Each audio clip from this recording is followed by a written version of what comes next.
எனக்கு ஒரே ஒரு கேள்வி, சட்டம்ங்கிறது எல்லா மக்களுக்கும் பொதுவானதானே? வாங்க இந்த ரோட்லயே நான் நிக்கிறேன், எத்தனை பேர் ஹெல்மெட் போடாம வராங்கன்னு பாருங்க, எத்தனை பேர் ட்ரங்க் அண்ட் ரைட்ல வராங்கன்னு பாருங்க. ட்ரங்க் அண்ட் ரைட் பண்ணிட்டு வந்த எல்லாருக்குமே ட்ரங்க் அண்ட் ரைட் பண்ணிட்டு வந்த கேஸ் தான். ஆனா போனு காதுல வச்சு பேசலையே, நான் ஸ்பீக்கர்ல தானே வச்சு பேசுறேன். ஆனா எனக்கு யாரோட உயிருக்கு நான் பங்கு விளைவிச்சேன்.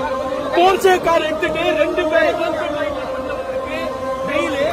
எனக்கு நான் நீதித்துறையை தான் நம்பியிருக்கேன். இப்ப நீதிபதியை தான் பார்க்க போறேன்.